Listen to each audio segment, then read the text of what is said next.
안녕하세요. 오늘 오바댜서 그중에서도 8절부터 11절까지를 좀 더 깊이 들여다보려고 합니다. 에돔에 대한 심판 예언인데요. 구절 자체는 짧지만 그 안에 담긴 역사적 또 신학적 의미가 아주 깊습니다. 네, 맞습니다. 특히 에돔과 이스라엘, 그러니까 야곱과의 그 형제 관계라는 맥락에서 보면 더 흥미로운 지점들이 많죠. 오늘 저희 목표는 바로 그겁니다.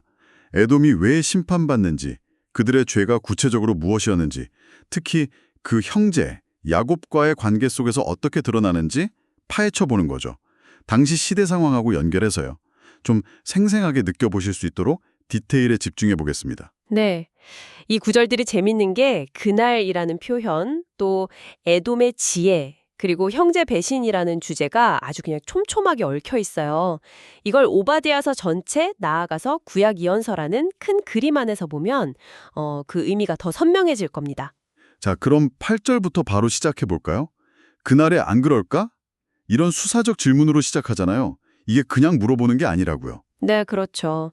이건 뭐랄까요? 반어법 같은 거예요. 그날엔 반드시 그렇게 된다. 야훼의 심판이 확실히 임할 거라는 강한 선포죠. 구약 예언서에서 그날, 욤은 종종 그냥 어떤 날이라는 게 아니라 심판의 날, 특히 야훼의 날을 의미할 때가 많거든요. 오바댜 15절에도 야훼의 날이 언급되는데 아마 8절의 이 그날이 그 종말론적인 심판의 날을 예고하는 걸 수 있습니다. 에돔 심판이 단순한 역사적 사건 이상이라는 거죠. 그리고 이어서 야훼께서 에돔에서 현인들을 없애고 에사오의 산에서 지혜, 통찰력을 뜻하는 테브나를 멸하신다고. 이 에사오의 산이라는 말도 오바댜서에만 나온다면서요? 네, 그게 독특한 표현이죠. 에사오의 산은 에돔 지역 전체를 가리키는 말이고요. 여기서 주목할 건 에돔, 특히 남쪽의 테만이라는 곳이 고대의 지혜로 아주 유명했다는 겁니다. 아, 테만. 예레미야에서도 테만에 지혜가 없겠느냐 이렇게 탄식하는 구절이 있었던 것 같아요. 맞아요. 욥의 친구 중에 테만 사람 엘리바스도 바로 여기 출신으로 보잖아요. 네네. 그러니까 그만큼 지혜의 중심지였는데 하나님께서 바로 그 에돔의 자랑거리인 현인들과 그들의 태분화, 즉 지혜, 통찰력, 어쩌면 정치적 술수나 군사 전략 같은 그런 실질적인 능력들을 다 없애버리시겠다는 거예요. 이야, 그들이 자랑하던 바로 그 지혜가 정작 중요할 땐 아무 쓸모없게 된다. 뭐 이런 말씀이시네요. 그렇죠. 인간적인 꾀나 세상적인 명성이 하나님의 심판 앞에서는 얼마나 헛된지를 보여주는 겁니다. 이사야가 이집트의 지혜자들을 두고 그 지혜가 어리석게 될 거라고 했던 것과 비슷하죠. 에돔이 믿었던 바로 그것이 그들을 구원하지 못한다는 거예요. 그 결과가 이제 9절에 나오는 거군요. 그 지혜의 도시 테만의 용사들마저 낙담하고 에사우의 산에서 사람들이 다 학살당해 쓰러질 거라고. 정말 무서운 예언입니다. 네, 테마는 에돔 남부의 핵심 도시였고 북쪽에는 또 보츠라라는 중요한 도시가 있었죠. 아마 이런 도시 이름들은 그 주변 지역 전체를 대표하는 걸 거예요. 아모스에서도 비슷하게 쓰이고요. 근데 재미있는 건 창세기 36장 족보 보면 에사오의 손자 이름이 테만이에요. 그러니까 이 지역과 에돔 조상 에사오의 연결성이 아주 깊다는 거죠. 네. 그런데 그 테만의 용맹했을 용사들마저도 속수무책으로 무너진다는 거니까 심판의 철저함을 보여주는 거죠. 자, 그럼 드디어 그 핵심 이수가 나오는 10절입니다. 내 형제 야곱에게 저지른 폭력 때문에 치욕이 너를 뒤덮고 너는 영원히 끊어질 것이다. 여기서 딱 명시하네요. 내 형제 야곱에게 저지른 폭력. 네, 바로 이 부분이죠. 여기서 폭력, 하마스가 구체적으로 어떤 사건인지는 의견이 좀 분분합니다. 하지만 보통은 기원전 587년에 예루살렘이 바빌로니아한테 멸망당할 때 혹은 그 직후에 에돔이 보였던 어떤 적대적인 행동들을 가리키는 걸로 봐요. 적대적인 행동이라면 구체적으로 어떤 걸까요?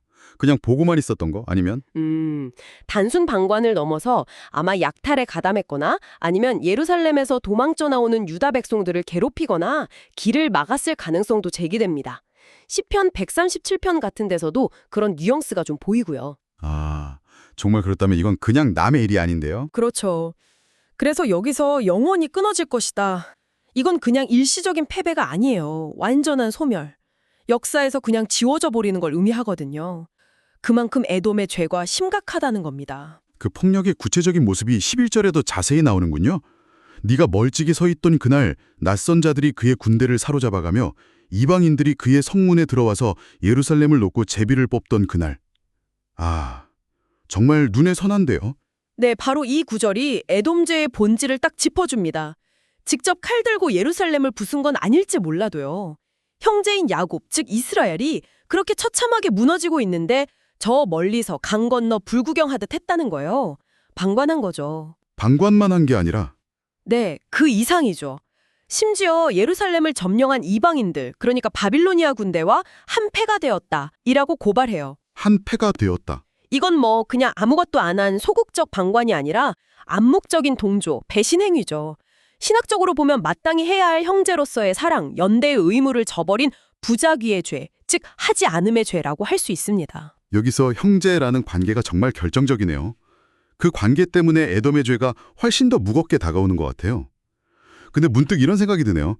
성경은 이스라엘 관점에서 에돔을 형제라고 부르면서 그 배신을 비난하는데 정작 에돔 사람들도 스스로를 이스라엘의 형제라고 생각했을까요? 그에 따른 책임감 같은 걸 느꼈을지 역사적으로 보면 계속 싸우지 않았나요? 실제로 신명기 23장을 보면 율법은 에돔 사람 미워하지 말라고 해요. 그는 네 형제이기 때문이다 라고 이유까지 밝히면서요.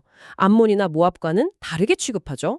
율법에는 그렇게 되어 있군요. 네, 율법상으로는 분명 특별한 관계였어요. 하지만 그게 에돔 사람들의 실제 감정이나 인식과 같았는지는 글쎄요, 그건 장담하기 어렵죠. 말씀하신 대로 두 민족 역사를 보면 경쟁하고 싸운 기록이 훨씬 많으니까요. 어쩌면 에돔 입장에서는 이스라엘의 재앙이 자기들한테는 기회라고 생각했을 수도 있어요. 그럴 수도 있겠네요. 하지만 중요한 건 이스라엘의 관점, 그리고 이 예언을 선포하시는 야훼의 관점에서는 그들의 행동이 명백한 형제에 대한 배신이었다는 거죠. 그게 심판의 근거가 되는 거고요. 그렇군요. 11절 마지막에 예루살렘을 놓고 제비를 뽑던 그날 이 표현이 나오는데 제비, 고랄을 뽑는다는 게 구체적으로 어떤 상황인가요? 약탈품 나누는 건가요? 네, 맞습니다. 고대 근동에서는 제비 뽑기가 중요한 결정이나 분배에 흔히 쓰였어요. 땅을 나누거나 심지어 신의 뜻을 미룰 때도 사용했고요. 성경에도 많이 나오죠.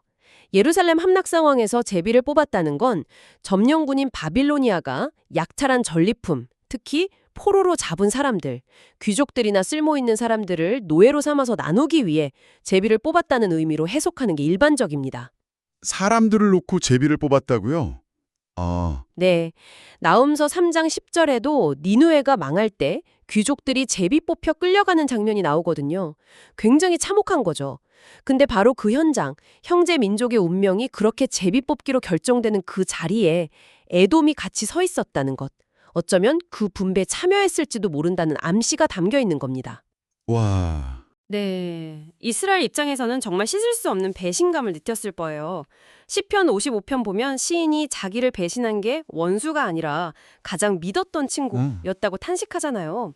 나의 동료, 나의 친구, 나와 가까운 사람이었다고. 딱 그런 심정이었겠죠.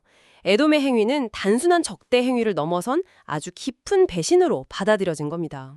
오늘 오바댜 8절에서 11절까지 에돔 심판의 그 이면을 정말 여러 각도에서 살펴봤네요.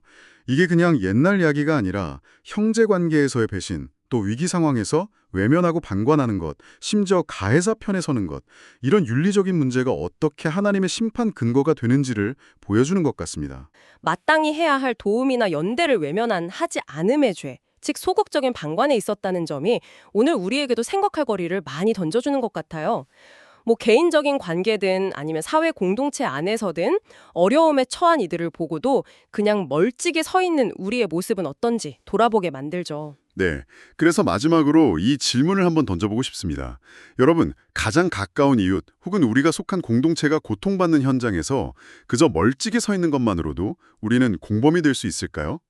역사는 에돔의 선택을 이렇게 기록하고 평가했는데 오늘 우리의 선택은 미래에 어떻게 기록될 거라고 생각하시나요? 한 번쯤 각자의 자리에서 깊이 생각해보는 시간이 되었으면 좋겠습니다.